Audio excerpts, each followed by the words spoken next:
아멘. 하나님 말씀은 히브리서 11장 22절 한 절 말씀 봅니다. 신약성경 366페이지입니다. 히브리서 11장 22절 우리 같이 합독합니다. 믿음으로 요셉은 임종시에 이스라엘 자손들이 떠날 것을 말하고 또 자기 뼈를 위하여 명하였으며. 아멘.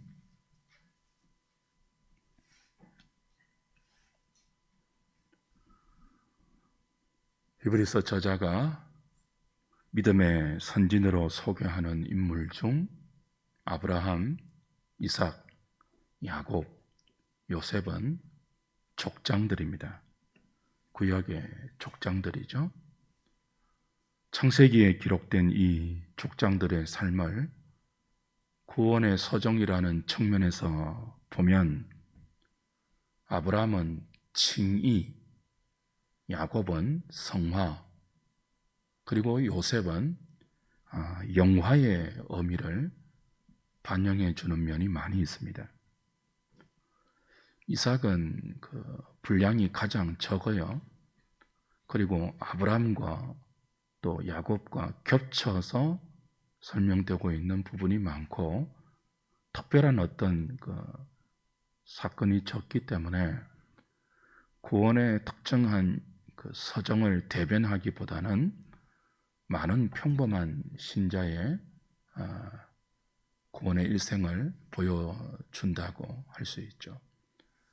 오늘 우리가 보려고 하는 요셉은 별다른 실수나 과오가 없음에도 불구하고 혹독한 연단을 거쳐 애굽의 총리라는 영광스러운 지위에 올라 그 지위에 부여된 하나님의 뜻을 잘 감당하고 수행합니다. 그래서 요셉은 영화를, 신자의 영화가 어떤 특징이 있는지를 반영해 주는 족장이죠. 오늘 이 히브리서 저자가 우리에게 설명하려고 하는 요셉을 통한 믿음의 의미, 신자가 믿음으로 살아야 되는데 그 믿음으로 산다는 것이 이 다양한 구약의 인물들 중에서 요셉에서는 어떤 특징과 어떤 내용을 우리에게 가르쳐 주고 있는지를 확인하도록 하겠습니다. 22절을 다시 보십시오. 믿음으로 요셉은 임종시에 이스라엘 자손들이 떠날 것을 말하고 또 자기 뼈를 위하여 명하였다 그래요. 요셉의 파란만장한 생애 가운데 그의 믿음을 설명할 만한 많은 특기할 사건이 있고 장면이 있습니다. 그런데 히브리서 저자는 그 모든 사건들을 뒤로 하고 그가 임종시에 이스라엘 자손들에게 지시하고 명한 유언을 그의 믿음의 특징으로 우리에게 제시하고 있습니다. 왜 그럴까요? 조금 더 정확한 내용을 확인하기 위해서 창세기 50장 가보겠습니다. 요셉이 어떻게 유언했는지 창세기 50장 22절부터 보십시오.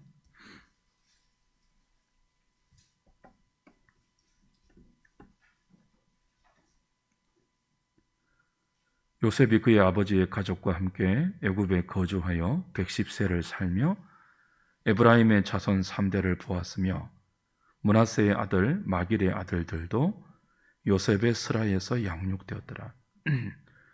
요셉이 그의 형제들에게 이르되 나는 죽을 것이나 하나님이 당신들을 돌보시고 당신들을 이 땅에서 인도하여 내사 아브라함과 이삭과 야곱에게 맹세하신 땅에 이르게 하시리라 하고 요셉이 또 이스라엘 자손에게 맹세시켜 이르기를 하나님이 반드시 당신들을 돌보시리니 당신들은 여기서 내 해골을 메고 올라가겠다 하라 하였더라.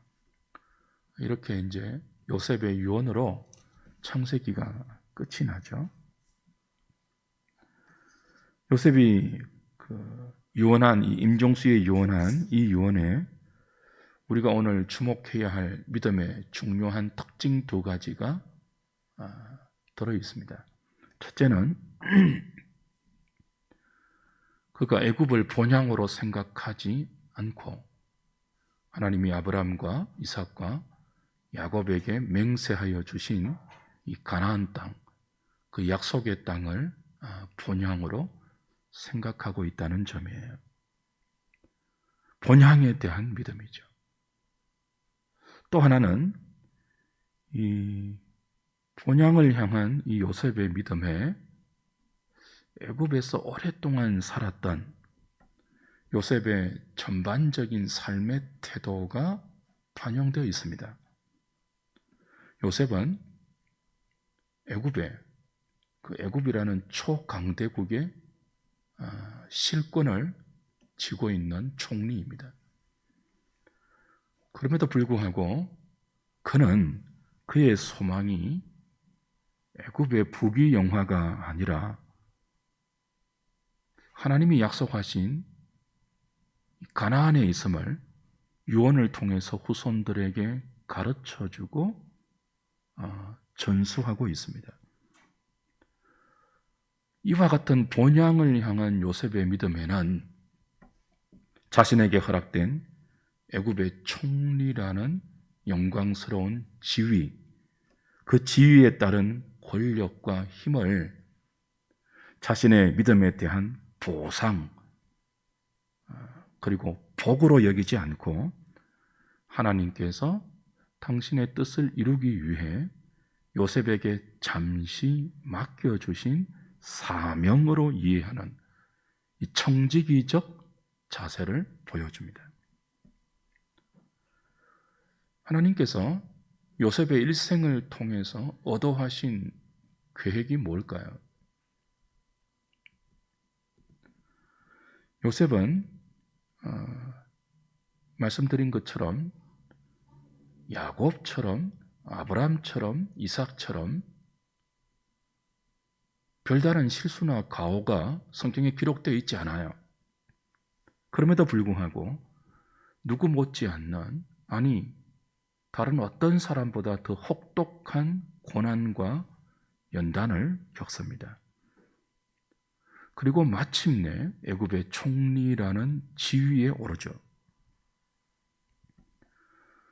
그는 하나님께서 허락하신 이 애굽의 총리라는 막강한 지위를 자신의 부와 자신의 명예와 자신의 영광을 쌓는 일에 사용하지 않습니다.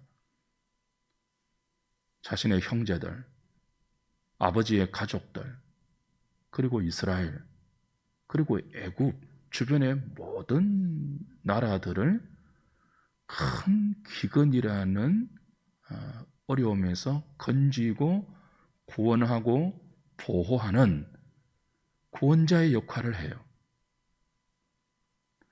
그는 그의 일생 거의 대부분을 다른 사람을 살리는, 다른 사람을 하나님의 은혜로 인도하여 구원해내는 구원자의 역할을 맡았습니다.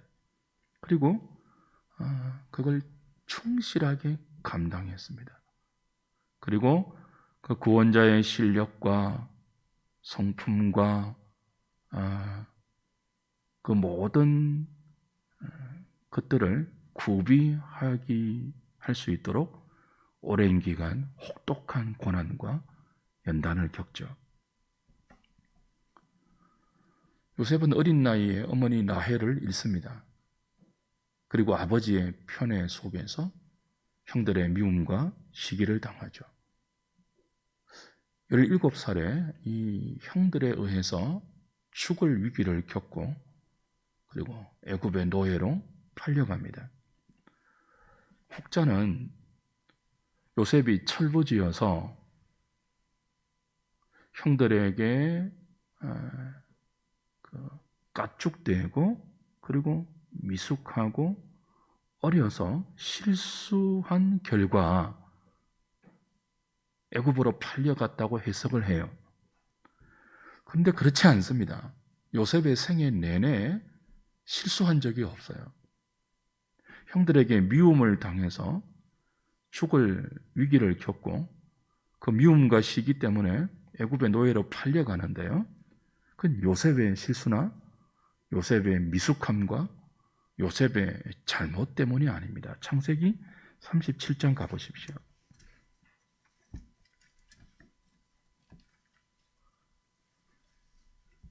2절부터 11절까지 봅니다. 야곱의 족보는 이러하니라. 요셉이 17세의 소년으로서 그의 형들과 함께 양을 칠 때에 그의 아버지의 아내 비라와 실바의 아들들과 더불어 함께 있었더니 그가 그들의 잘못을 아버지에게 말하더라. 요셉은 노년에 얻은 아들이므로 이스라엘이 여러 아들들보다 그를 더 사랑하므로 그를 위하여 채색 옷을 지었더니 그의 형들이 아버지가 형들보다 그를 더 사랑함을 보고 그를 미워하여 그에게 편안하게 말할 수 없었더라. 요셉이 꿈을 꾸고 자기 형들에게 말하며 그들이 그를 더욱 미워하였더라. 요셉이 그들에게 이르되 청하건대 내가 꾼 꿈을 들으시오. 우리가 밭에서 곡식 단을 묶더니 내 단은 일어서고 당신들의 단은 내 단을 둘러서서 절하더이다. 그의 형들이 그에게 이르되 네가 참으로 우리의 왕이 되겠느냐? 참으로 우리를 다스리게 되겠느냐 하고 그의 꿈과 그의 말로 말미암아 그를 더욱 미워하더니 요셉이 다시 꿈을 꾸고 그의 형들에게 말하여 이르되 내가 또 꿈을 꾼즉 해와 달과 11별이 내게 절하더이다 하니라. 그가 그의 꿈을 아버지와 형들에게 말하며 아버지가 그를 꾸짖고 그에게 이르되 네가 꾼 꿈이 무엇이냐? 나와 내 어머니와 내 형들이 참으로 가서 땅에 엎드려 내게 절하겠느냐? 그의 형들은 시기하되 그의 아버지는 그 말을 간직해 두었더라. 요셉이 형들에게 미움을 당해요. 그 미움을 당하는 첫 번째 이유는 형들의 잘못을 아버지께 고했기 때문이다. 그렇게 지금 기록되어 있습니다. 이걸 많은 사람들은 고자질로 보는데요. 그렇지 않습니다. 철이 없어서 어리고 미숙해서 아버지께 그냥 일러 바친 것, 고자질한 정도가 아닙니다. 왜냐하면 이 요셉의 형들은 보통 사람들이 아닙니다. 그 창세기 34장 이런 기록을 보면요. 세겜성의 모든 남자들을 할례를 빙자해서 칼로 죽였습니다. 디나의 강간 사건을 복수한다는 명목으로, 그죠? 그 남자를 칼로 죽일 뿐 아니고 여자와 아이들을 사로잡고 가축과 재산들, 세겜성의 모든 가축과 재산들을 칼로 약탈해 왔습니다. 근데 거기에 대해서 조금도 죄의식을 갖고 있지 않습니다. 당연한 보복으로 여기고 있습니다. 그 요셉의 형들은 보통 사람들이 아니에요. 죄의식이 없는 사람들이에요. 엄청난 죄를 지었는데도 그게 죄인 줄 모르는 사람들이에요. 그들이 요셉과 함께 양을 치면서 많은 잘못을 저질렀습니다. 창세기 37장에서는 그 요셉의 형들의 잘못을 구체적으로 명기하지는 않습니다. 근데 짐작할 수 있죠. 그 형들이 요셉의 눈앞에서 범한 죄들과 잘못은 요셉이 도저히 동참할 수 없는 죄였습니다. 함께 할 수 없는 잘못이었습니다. 가담할 수 없는 잘못이었기 때문에 요셉의 입장에서는 아버지께 고할 수밖에 없었어요.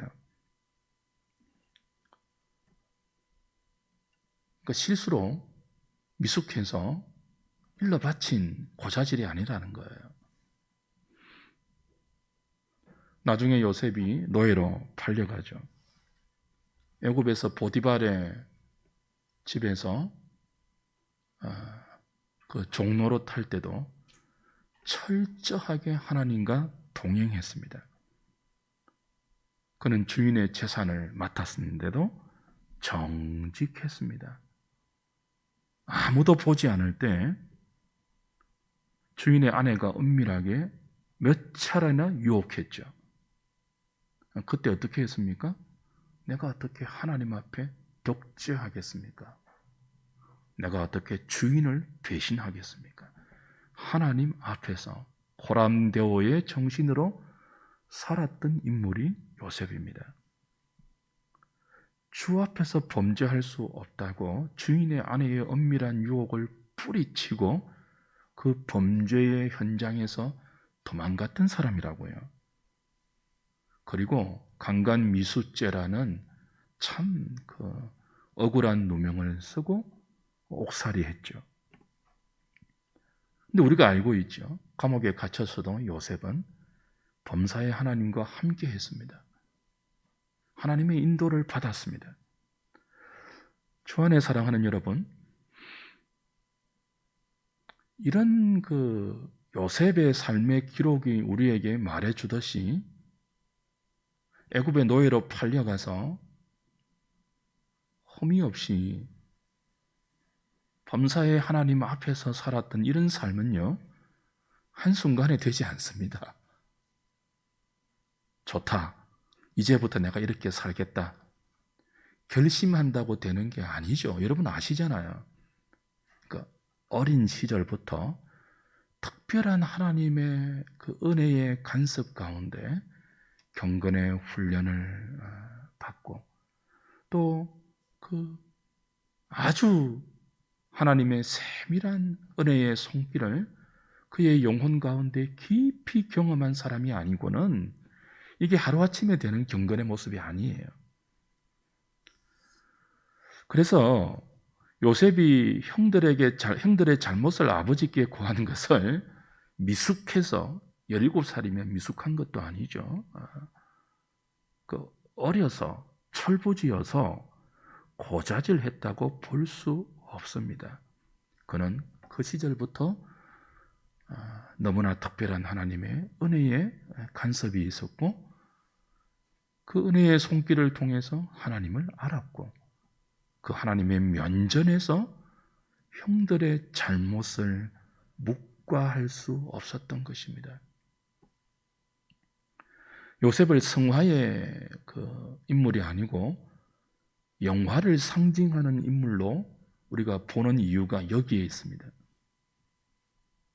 그렇다면 요셉은 어려운 삶을 살다가 미움을 당한 거예요.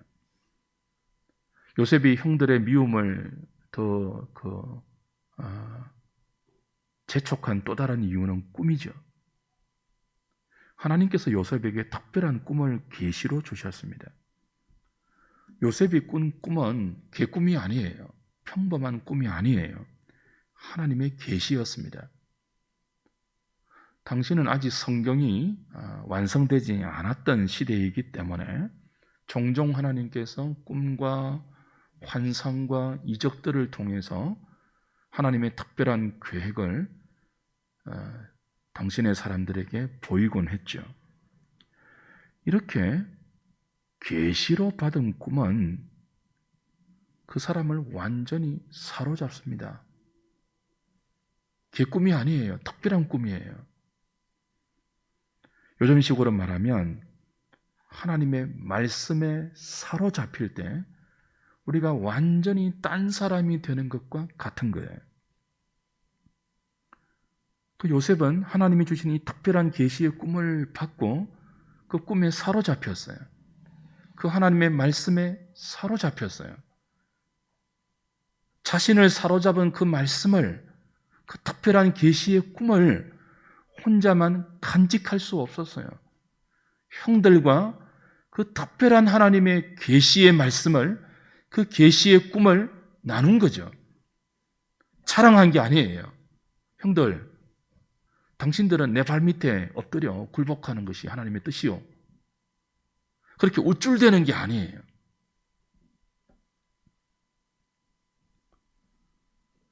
요셉이 꾼 첫 번째 꿈이 뭐죠? 곡식단을 내용으로 하죠. 요셉과 그 형들은 농사하는 자들이 아닙니다. 곡식을 묶을 일이 없는 사람들이에요. 양치는 일을 하죠. 그런데 그가 받은 계시는 뭡니까?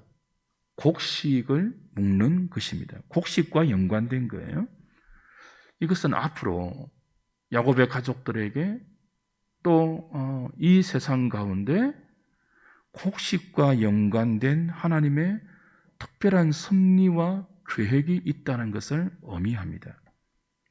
분명히 아직까지는 요셉이 알지는 못하지만 너무나 특별한 그 하나님의 계시의 꿈을, 곡식과 연관된 그 계시의 꿈을 형들에게 나눈 거예요. 잘난 척 과시한 게 아니죠. 이 꿈의 의미가 뭡니까? 왜 요셉의 형들이 요셉에게 절해야 하죠? 하나님은 아시고 있습니다. 요셉의 형들의 잔인한, 죄를 짓고도 죄인 줄 모르는 그들의 악한 상태, 지금 그 상태로는 하나님께서 은혜로 주신 하나님 백성의 삶을 살 수 없음을 아시고 요셉을 통하여 그들을 구원하기로 작정하셨습니다. 요셉의 형들은 의로운 요셉을 미워했습니다. 그래서 그들을 죽이려고 했고 그들을 애굽의 노예로 팔았습니다. 그런데도 그 전에 디나의 복수를 위해서 세겜성의 모든 남자를 죽이고도 죄인 줄을 몰랐던 것처럼 요셉을 죽이려고 하고, 요셉을 동생 아닙니까? 요셉을 애굽의 노예로 은 20냥에 팔고도 그게 죄인 줄 몰랐어요. 저 뻔뻔한 놈, 잘난 척하는 놈, 우리 눈앞에서 제거한 것이 너무나 좋다고 여겼지 양심의 고통이나 죄의식을 아직까지는 느끼지 못하고 있습니다. 하나님은 요셉의 형들과 그의 가족들을 요셉을 통해서 구원하기 위하여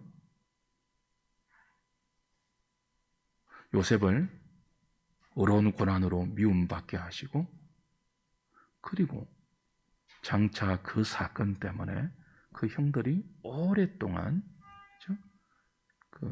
요셉이 애굽의 총리가 되어 있는 것을 모르면서도 그 기근으로 인한 오랜 고통을 겪으면서 애굽으로 가야 하는 그런 상황이 되었을 때 자신들이 그 옛날 동생을 팔았던 그 죄를 상기시키고 끝없는 죄의식에 고통받게 하셨습니다. 얼마나 자신들이 큰 죄를 지었는지 깨닫게 하십니다. 그리고 자신들이 죽이려고 했던 요셉, 자신들이 노예로 팔아버렸던 요셉에 의해서 구원받게 하십니다. 하나님의 계획입니다. 하나님의 나라는 요셉처럼 어려운 삶을 살다가 미움을 당하고 하나님의 말씀에 사로잡혀 자신을 사로잡은 그 말씀을 전하다가 또 미움을 당하는 그런 사람에 의해서 이 땅에 심겨집니다. 불의한 죄들이 우리 주변에 만연하고 있는데도 침묵하는 것은 믿는 자의 정상적인 삶의 태도가 아니죠. 하나님의 말씀이 은혜로 내 심령에 뿌려졌습니다.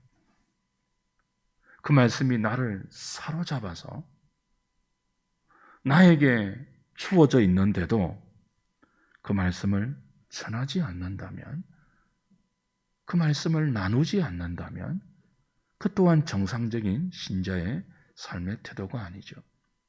요셉은 주변에 만연한 죄를 그냥 묵과하지 않고 아버지께 구한 것 때문에 형들의 미움을 당했고, 하나님이 허락하신 특별한 계시의 말씀에 사로잡히고 그 말씀을 형들과 나누다가 또 핍박을 당했습니다. 근데 그렇게 어려운 삶을 살고 하나님의 말씀을 전하고 나누면서 당하는 어려움, 받는 고난, 고통이 자기도 모르는 사이에 하나님의 나라를 자기가 발을 딛고 사는 삶의 주변에 뿌리내리게 하고 세우게 한다는 것을 요셉은 우리에게 보여주죠. 이 역할을 감당하기 위해서 어려서부터 17세부터 요셉은 어려운 고난을 당합니다. 그가 경험했던 고난은 상상하기 힘든 정도이죠. 왜 그럴까요? 하나님이 의도하신 요셉의 인생은 이삭처럼 평범한 인생이 아니고 가족들을 구원하고 애굽을 구원하는, 세상을 하나님의 은혜 가운데로 인도하는 구원자의 역할이기 때문에 그렇습니다. 누군가를 구원하기 위해서는요, 그냥 되지 않습니다. 고난을 당해야 됩니다. 다른 사람을 건지고 구원할 만한 인격과 신앙의 내공과 타인을 하나님의 은혜 가운데로 인도하기 위해서는 자신이 짊어지고 감당해야 할 십자가의 몫이 있습니다.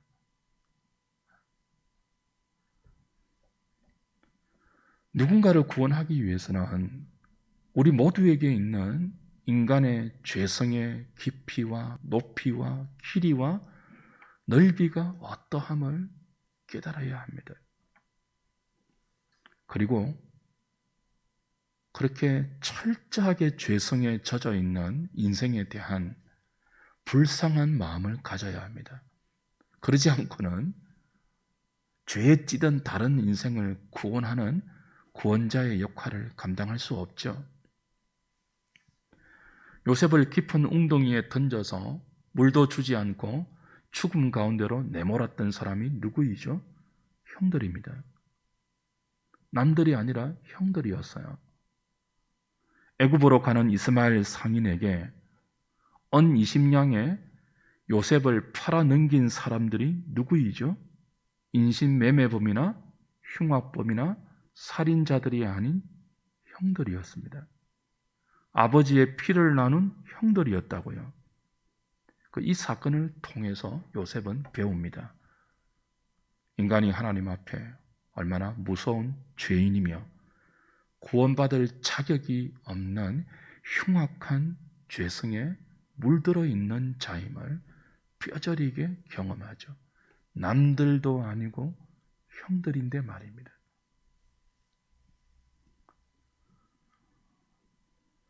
시편 105편 보십시오. 105편 17절부터 보면 시인은 요셉이 당한 고난을 이렇게 설명합니다.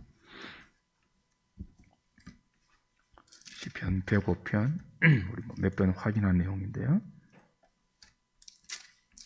17절부터 보십시다. 16절부터 19절까지 보겠습니다. 그가 또 그 땅에 기근이 들게 하사 그들이 의지하고 있는 양식을 다 끊으셨도다. 그가 한 사람을 앞서 보내셨으며 요셉이 종으로 팔렸도다. 그의 발은 착고를 차고 그의 몸은 쇠사슬에 매였으니 곧 여호와의 말씀이 응할 때까지라. 그의 말씀이 그를 단련하였도다. 여호와의 말씀이 응할 때까지 요셉은 종으로 팔려서 발이 착고에 체임을 당하고 몸은 쇠사슬에 매였습니다. 그 여호와의 말씀이 응하기까지라고 했는데 여호와의 말씀은 특별하게 허락하신 두 분의 꿈에 담겨 있었죠. 곡식단이 절하는 것, 큰 기근에서 세상을 구원할 구원자의 역할을 하나님은 요셉에게 맡기시고 그걸 위해서 미리 애굽의 종으로 팔려가게 하시고 그 구원자의 역할을 충실히 감당할 수 있도록 그 발이 착고에 차이고 몸이 쇠사슬에 꿰이는 혹독한 훈련과 연단을 겪습니다. 18절에 여호와의 말씀이 응할 때까지 그의 발은 착고를 차고 그의 몸은 쇠사슬에 매였으니 여호와의 말씀이 응할 때까지라. 그의 말씀이 그를 단련하였다고 했는데 그의 몸이 쇠사슬에 매였다고 했죠. 조금 더 원어에 가깝게 직역하면요, 그의 영혼이 쇠꼬챙이에 꿰였다. 그렇게 직역하면 훨씬 더 적나라하죠. 그가 애굽의 총리가 되기까지, 여호와의 말씀이 그에게 응하기까지 말씀에 의해서 연단을 받았는데 그 연단의 과정이 뭐예요? 그의 온 영혼이, 몸 정도가 아니고 그의 영혼이 날카로운 쇠 꼬챙이에 꿰여서 찢기고 아플 정도로 너무나 극심한 고통을 겪었다는 거예요. 그 연단과 고난을 통해서 요셉은 인간을 배웁니다. 그리고 하나님을 의지하는 믿음을 더 배우게 됩니다. 정금같이 연단되고 단련되어서 마침내 애굽의 총리가 되죠. 그리고 자신과 자신의 가족을 구원하고 세상을 보전하는 구원자의 역할을 충성스럽게 감당하게 됩니다. 그때까지 하나님은 요셉을 아주 혹독하게 연단하셨고 그가 낮아진 만큼, 고난당한 만큼, 미움당한 만큼 그 연단이 끝난 후에는 영광스럽게 높이셨고 그 높은 지위를 통해서 구원자의 역할을 감당하게 했습니다. 요셉이 그 므낫세와 에브라임의 그 자식을 보면서 그 이름을 그렇게 붙였는데요. 그 이름에 이런 뜻이 담겨 있습니다. 므낫세는 하나님께서 나의 옛 고생을 잊게 하셨다, 그런 뜻이고요.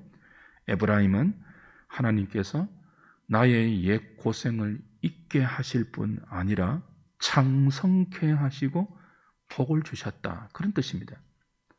그러니까 요셉은 자식의 이름에 하나님의 은혜가 지금까지 자신을 어떻게 섭리하셨고 인도하셔서 마침내 이 자리까지 오게 하셨는지를 잘 담아내었습니다. 그걸 알고 있어요. 하나님께서 요셉을 높이셨음을 요셉이 알고 있죠. 그 두 아들의 이름에 오롯이 담아내었죠. 그는 자신을 높이시고 자신을 영화롭게 하신 분이 하나님임을 알았습니다. 자신의 능력이나 자신의 실력이나 자신의 출중함이나 탁월함이 아니라 어릴 때부터 나에게 특별한 계시의 꿈을 말씀으로 주셨고 다른 사람이 경험하지 못한 특별한 은혜를 나에게 주셔서 어릴 때부터 하나님 앞에서 살게 하신 그 여호와가 오랜 동안 자신을 말씀으로 연단시켰으며 그리고 마침내 하나님께서 자신에게 맡기실 일을 감당하기 위하여 이 초강대국 애굽의 총리라는 높은 지위와 그 지위에 따라오는 대접과 영광을 허락하셨음을 알고 있다고요. 그럼에도 불구하고 그는 임종시에 이스라엘 자손들에게 애굽을 떠날 것을 명하고 자신의 유고를 여기 애굽이 아닌 약속의 땅으로 메고 가라고 지시함으로 그가 누린 모든 영광이 있는 애굽이 그 삶의 목적이 아니고 그런 지위를 주신 것이 자신의 믿음에 대한 하나님의 복과 그 보상 정도가 아니라 맡겨주신 자리이고 하나님이 허락하신 사명임을 분명히 알고 있습니다. 그래서 그는 나중에 형들이 이제 아버지 야곱이 죽을 때, 죽고 나서 요셉이 자신들에게 복수할까봐 두려워 떨죠. 그 아버지가 살아있으니까 차마 형들을 죽이지 못하고 남겨놓았는데, 그 이제 아버지가 죽었으니까 요셉이 자신들에게 복수하지 않을까 두려워 떨 때 야곱이 창세기 50장에 뭐라고 합니까? 많이 울죠, 그죠? 그 전까지도 요셉의 인생에서 많이 울었다는 기록이 의외로 많이 나오는데요. 그런 형들을 불쌍하게 여기고 안타깝게 여기면서 그 형들에게 이렇게 말하죠. 당신들은 나를 해하려 하였지만 하나님은 그것을 선으로 바꾸셨습니다. 당신들은 나를 죽이려 했지만 하나님은 그것을 오늘과 같이 만민의 생명을 구원하게 하시기 위하여 미리 보낸 하나님의 일이었습니다. 창세기 50장 20절, 21절 보면 그렇게 나와요. 그래서 두려워 마십시오. 내가 당신들과 당신들의 자녀들을 기르겠습니다 하고 간곡한 말로 형들을 위로하죠. 그러니까 지금까지 자신의 삶의 모든 여정에 하나님이 함께 하셨음을 요셉은 알고 있기 때문에 형들을 용서할 수 있습니다. 단순히 형들이 자신을 미워하고 그 형들의 미움에 의해서 이렇게 고생한 삶을 살았다고 생각하지 않고 그 형들이 자기를 미워해서 자기를 죽이려고 하고 자신을 노예로 판 그 이후에 배후에 하나님의 놀라운 섭리가 있다는 사실을 그들에게 가르쳐주고 그들을 불쌍히 여겼다고요. 그리고 그들의 가족과 후손들을 하나님께서, 자기도 죽지만 그죠? 하나님께서 여전히 돌보실 것을 가르치고, 내가 죽고 나면 당신들도 하나님께서 약속하신 대로 430년 후죠, 그죠? 이 땅을 떠나라고 약속했기 때문에 그 하나님의 말씀을 기억하고 당신들도 이 애굽을 떠나고, 애굽을 떠날 때 나의 이 유고를 여기서 함께 가져가 그 약속의 땅에 묻으라고 부탁하는 것이 아니고 지시하고 명령합니다. 생각해 보십시오. 17살의 노예로 애굽에 끌려왔습니다. 그리고 110세에 죽습니다. 근 97년, 근 100년을 애굽에서 살아요.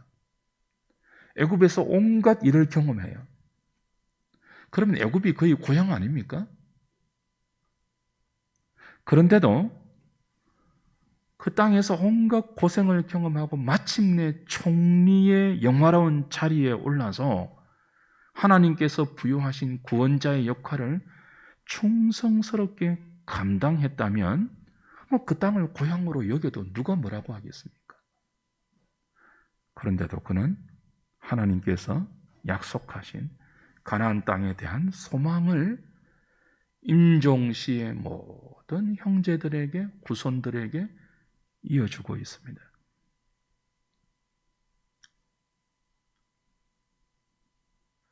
히브리서 저자가 요셉의 믿음을 통해서 우리에게 전달하려고 하는 교훈이 뭘까요? 크고 작은 차이는 있겠죠. 형태와 내용의 차이도 있겠죠. 그러나 모든 믿음으로 살도록 부름받은 주의 백성들에게는요, 요셉처럼 어떤 역할이 주어졌다는 거죠? 구원자의 역할이 주어졌어요. 예수 그리스도를 닮은 구원자의 역할이 주어졌어요.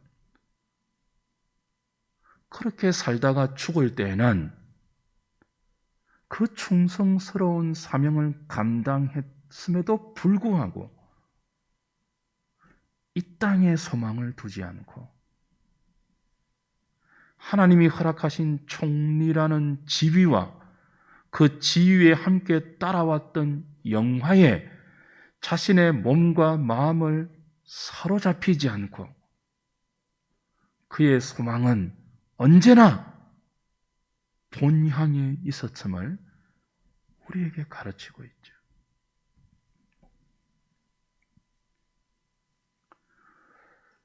우리 중에 대부분은 요셉처럼 높은 지위를 허락받지 않을 것입니다. 요셉은 그리스도를 예표하고 있는 영화의 인물이니까 이런 삶으로 영화의 특징적인 신자의 모습을 대변해 주지만 우리 중에 대부분은 누가 총리가 되겠습니까? 그 초강대국의 총리라는 지위가 주는 대접과 영광과 지위와 부와 권세를 요셉처럼 가질 사람이 우리 중에 그렇게 많겠습니까? 대부분은 그런 지위 없을 거예요. 그런 부도 없을 거고 그런 대접도 받지 못할 것입니다. 그러나 하나님께서 요셉에게 맡겨주신 구원자의 역할은 동일합니다. 다른 지위, 다른 힘, 다른 모습일지라도 우린 우리 인생에 허락된 많은 종류의 고난과 연단을 통하여 우리 자신의 부귀영화만이 아니라 우리에게 맡겨주시고 허락된 모든 현실의 지위, 높은 지위가 아니라 할지라도 낮고 보잘것없고 힘없는 평범한 인생이라 할지라도 우린 우리 인생에 허락된 모든 연단의 걸음들을 통해서 다른 사람을 불쌍히 보고 그들을 죄에서 건져 하나님의 은혜로 인도하여 7년 흉년과 비교할 수 없는, 그죠? 모든 보편적인 인생들이 경험하는 그 고통의 순간에 빠져 있는 다른 영혼들을 하나님께로 인도하여 하나님의 은혜와 하나님의 구원을 경험시켜주는 구원자의 역할이 우리에게 주어져 있어요. 그걸 요셉이 임종시에 자신의 믿음으로 우리에게 보여주고 있죠. 그리고 그게 하나님이 허락하신 자신의 지위와 권세와 힘이 어떤 것이라 할지라도 그걸 자신의 믿음에 대한 보상으로 여기지 않고 단순히 복으로 여기지 않고 사명으로 여겼다는 것입니다. 반대도 성립하죠. 우리에게 있는 모든 어려움, 지위 없음, 사람들이 알아주지 않는 평범한, 그건요 믿음의 벌이 아니고 그 또한 하나님께서 우리에게 허락하신 청지기적 직분입니다. 그걸 성실하게 감당하셔야 돼요. 그 감당하는 동안에 우리의 소망이 본향에 있어야 돼요.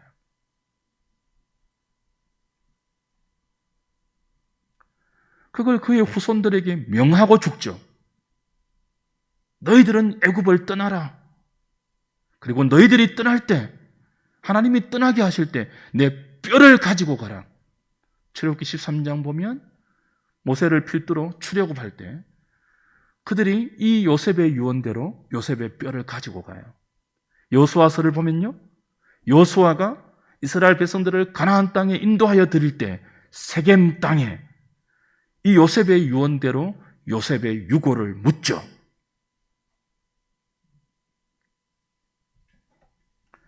주 안에 사랑하는 여러분, 우리도 요셉처럼 그렇게 다른 사람을 하나님께로 인도하는, 하나님의 은혜 앞으로 끌어들이는 구원자의 삶을 살 수 있기를 바랍니다. 그것이 믿음으로 산다는 이 성경의 말씀에 가장 중요하게 함축되어 있는 우리를 향한 하나님의 도전이에요. 매일 남들이 나를 도와줄 것을 바라는 정도가 아니고 내게 힘이 있든지 없든지, 내가 부하든지 가난하든지, 내가 건강하든지 병들든지 그 어떤 환경과 형편에 구애받지 않고 나와 함께 하시는 하나님의 은혜를 고통하고 신음하고 절망하고 좌절하는 모든 주변의 사람들에게 내게 있는 하나님, 나를 인도하신 그 하나님의 손길을 보여서 그들을 구원해내는 사람들이 믿음을 선물로 받은, 오직 의인은 믿음으로 말미암아 산다고 하는 우리에게 주어진 삶의 책임이고, 또 우리가 믿음으로 풀어가야 할 숙제이고 우리에게 허락된 영광입니다. 이 책임을 믿음으로 잘 감당하시고 그동안에 우리의 본향이 여기 있지 않고 약속하신 저 보이지 않는 나라에 있음을 소망하시면서 잘 걸어가는 우리 하늘의 식구들 다 되시기를 주님의 이름으로 축복합니다.